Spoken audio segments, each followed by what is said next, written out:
Mesdames, Messieurs, bonsoir. Pe n'a aucun chiffre officiel du nombre de personnes qui vivent avec le spectre du trouble autistique à Maurice, mais d'après l'OMS, 1% de la population généralement atteint de sa condition-là. Donc, nous sommes capables d'estimer qu'il y en a environ 12 000 personnes qui vivent avec la condition autistique à Maurice.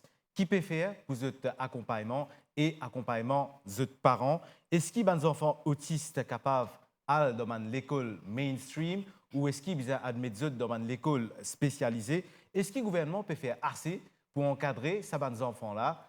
C'est une question qui nous pose, nous inviter du jour, Laura Ventor-Augustin, présidente de Autisme Maurice. Bonsoir.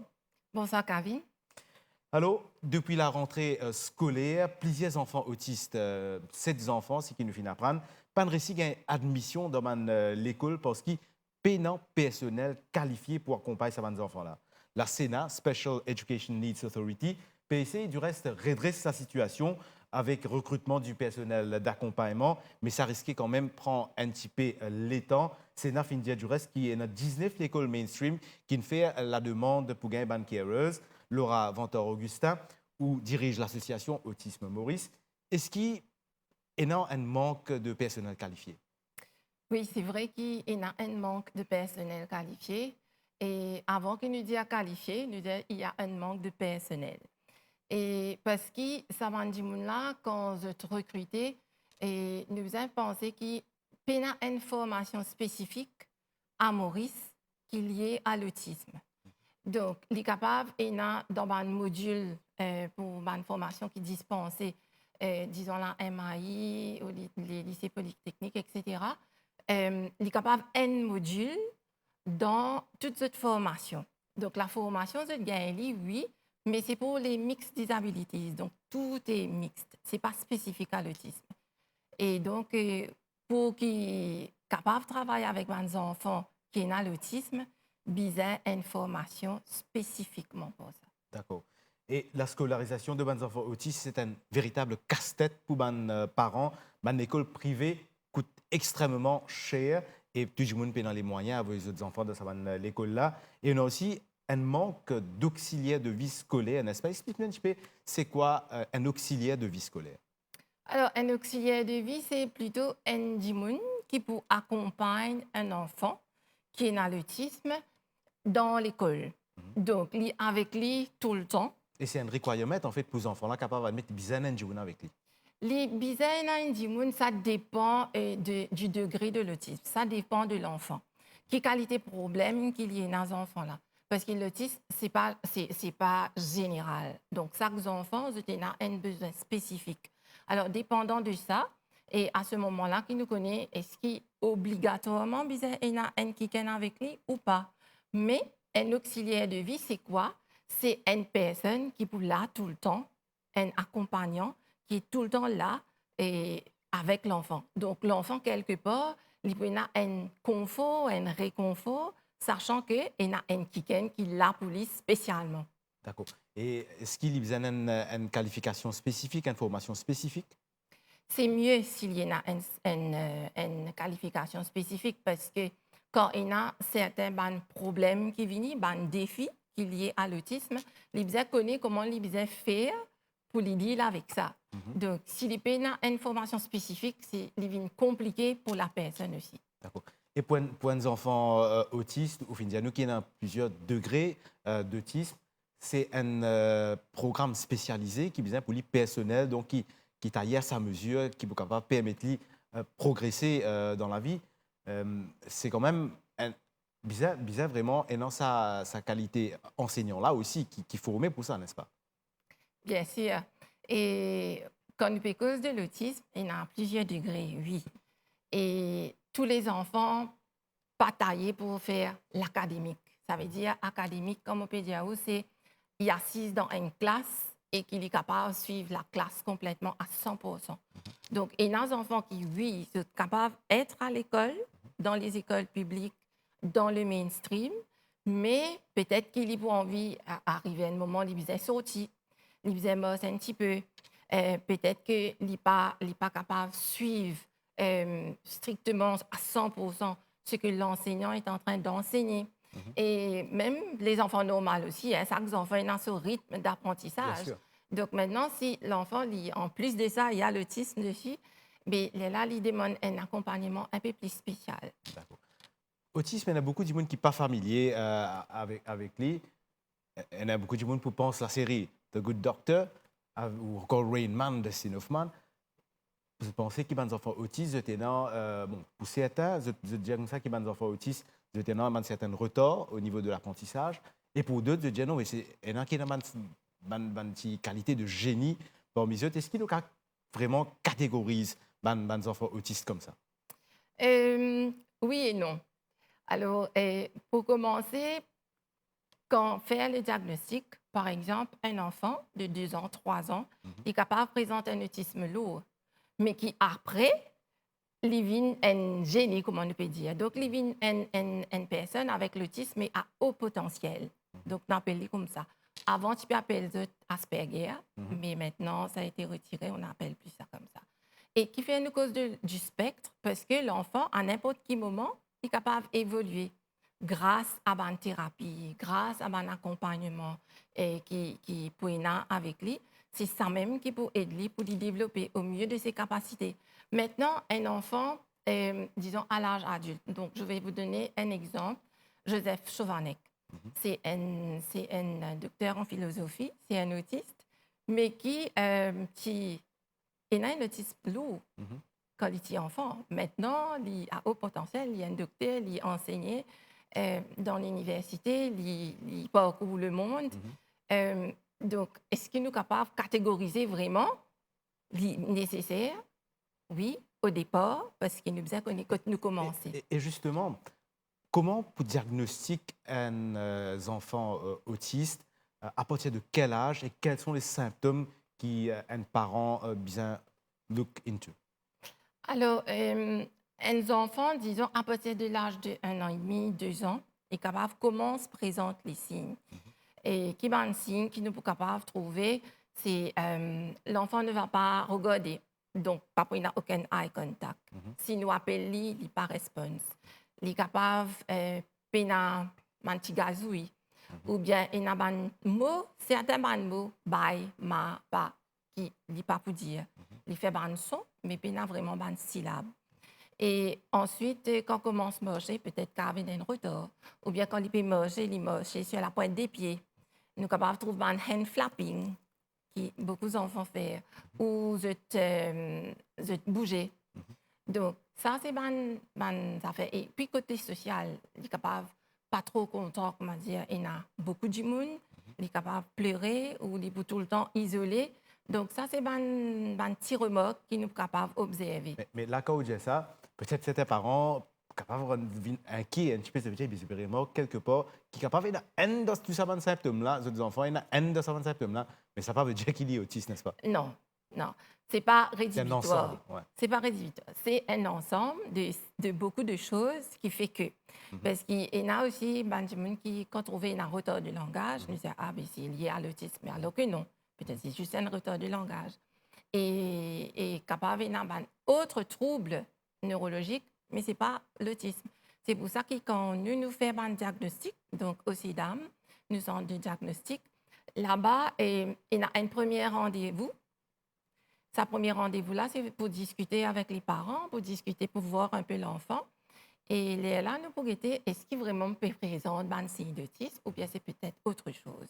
Et là, à ce moment-là, nous pour conseiller les parents de la marche à suivre. Donc, soit c'est une suspectée qu'il y a, et donc l'équipe, à ce moment, du CIDAM donne un deuxième rendez-vous. Là, il y aura un diagnostic, donc il y a un questionnaire qui se transmet. Et justement, vous connaissez qu'il y a une longue liste d'attente Oui. pour passer à ce diagnostic, n'est-ce pas? Pour le premier rendez-vous, même il y a une longue liste d'attente. Il y a une liste de 6 mois à peu près donc d'attente pour le premier rendez-vous.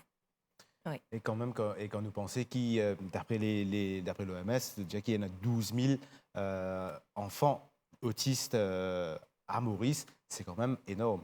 Et quand nous pensons aussi qu'ils bon, ça va des enfants-là, bien tecker à deux enfants-là, et bien scolariser, parce qu'il y a beaucoup d'enfants autistes qui malheureusement se lèvent en dehors du système. n'est-ce pas? Finalement, ça reste à case. Et c'est pas réussi à Ben, progresser.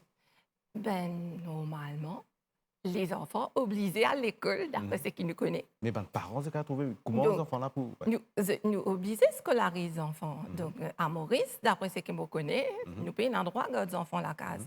Mhm. Donc, nous avons une structure qui permet aux parents d'envoyer les enfants à l'école. D'accord. Et vous êtes capable, et non, le personnel qualifié, l'encadrement nécessaire. Justement, l'encadrement, c'est quel type d'encadrement qui vous a? Est-ce qu'il vous a un psychologue, vous avez un speech therapist? Comment vous structurez l'école pour être capable d'accueillir un enfant autiste dans de bonnes conditions? Alors, déjà, il y a deux genres d'encadrement. Il y a un qui vient de la structure de l'école. Mhm. Ça veut dire le bâtiment en elle-même. Il est capable, accessible. Il y a tout ce qui appelle les couleurs, tout ce qui appelle la lumière, tout ce qui appelle le bruit, la ventilation. Et ça, c'est des affaires qui nous besoin guetter. Et disons, les toilettes aussi, les salles de bain, ils besoin adaptées pour que tous les enfants capables de servir. Mhm. Et puis, dans un deuxième temps, c'est le côté pédagogique. Donc, oui, il y a un enseignant, donc on appelle ça un éducateur, qui est qualifié, qui connaît comment je peux faire pour être capable de travailler avec les différents enfants qui devant eux, qui sont dans la classe.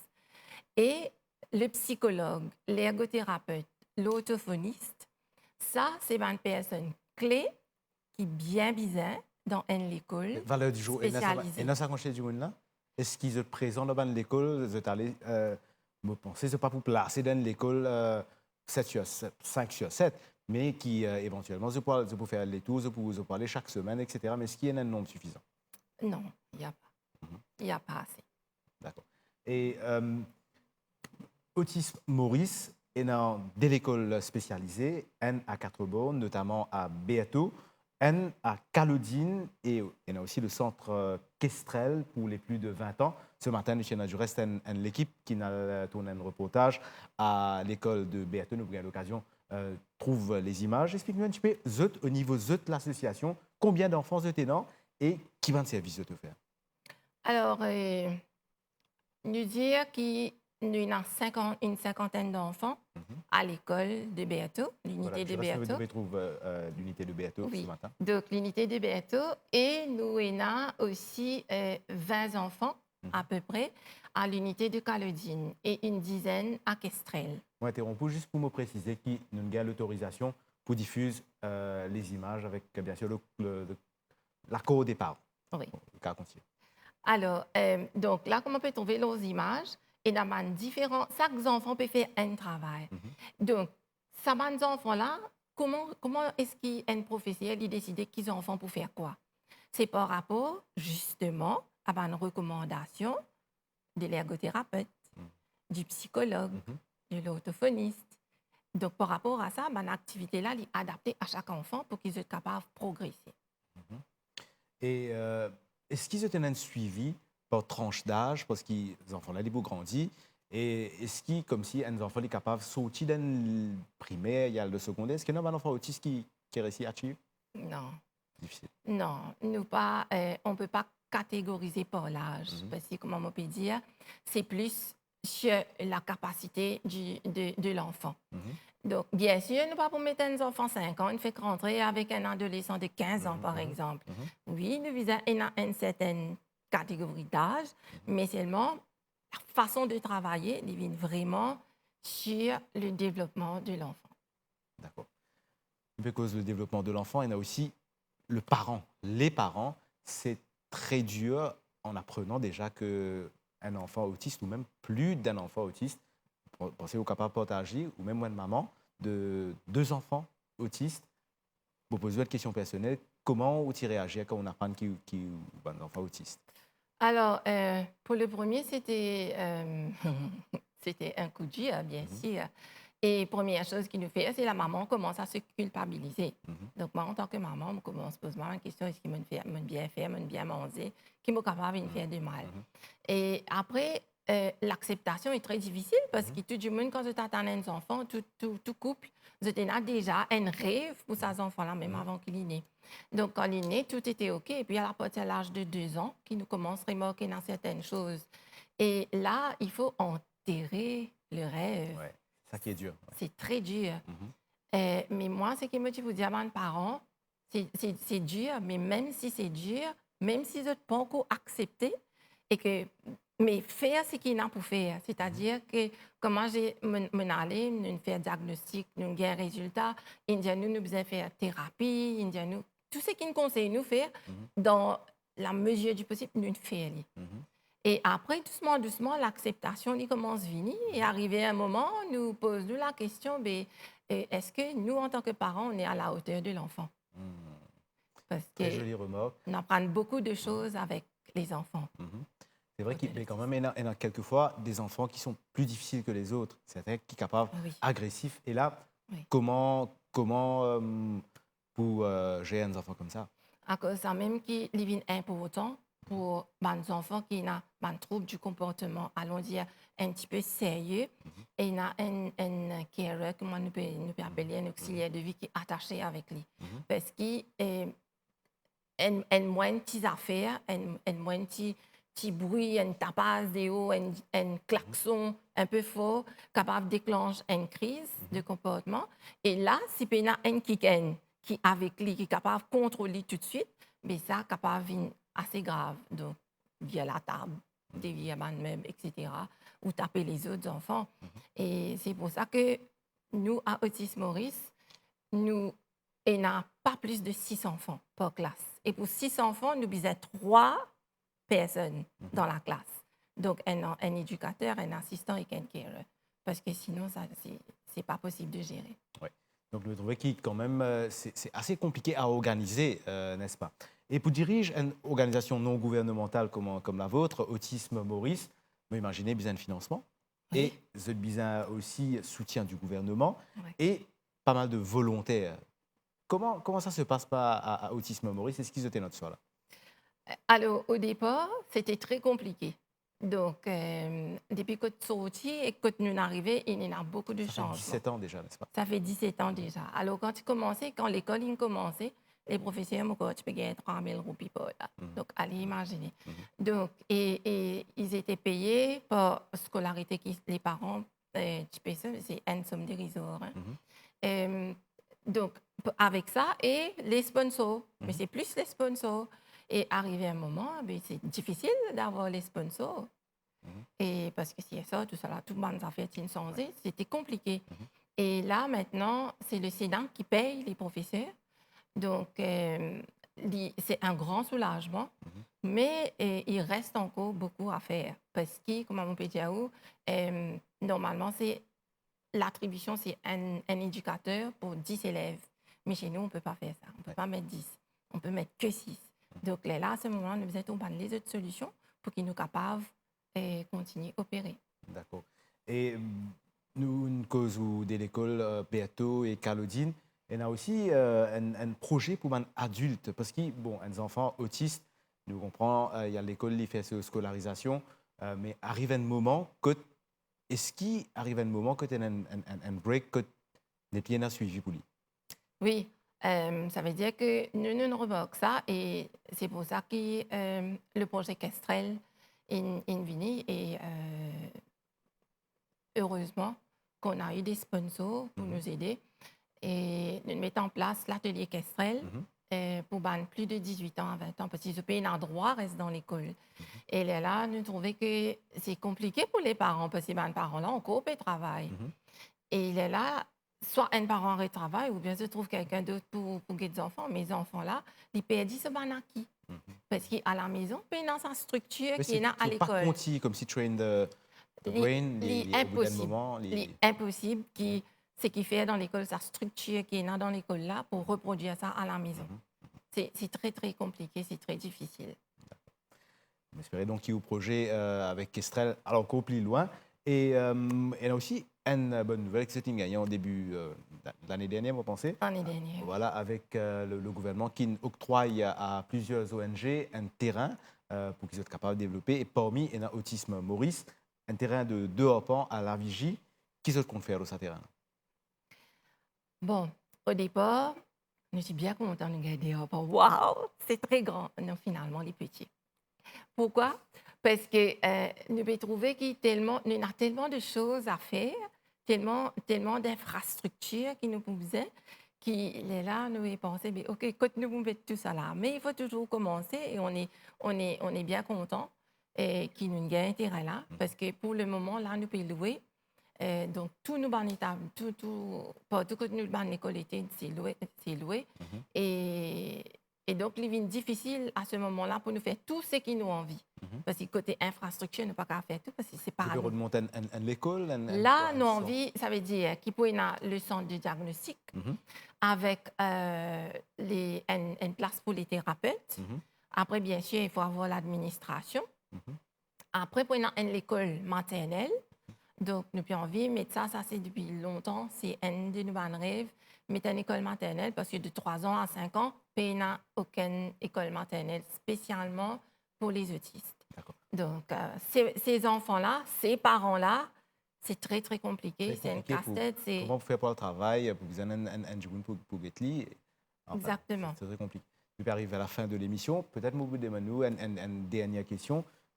Ou qui, dans le domaine, qui est élevé un enfant autiste et qui occupe une association, qui vous a souhaité, qui demande peut-être pour faire au gouvernement pour un meilleur accompagnement pour la scolarisation des enfants autistes? Alors, moi, j'ai souhaité qu'il y ait plus de communication. Plus de communication et aussi être proactif. Parce que les besoins, ils peuvent venir de plus en plus. Par exemple, les 2 dernières années, le 180 diagnostics qu'il fait, 90 là-dedans positifs. Donc, de plus en plus, il n'y a plus beaucoup d'enfants autistes. Donc, plus il y a une structure, plus il y a une infrastructure qui est appropriée dans les écoles, et plus il est plus facile pour ces enfants-là à intégrer dans la société plus tard. D'accord. Merci à vous, Laura Ventor-Augustin, présidente d'Autisme Maurice. Merci à vous, très chers téléspectateurs et internautes. À très bientôt.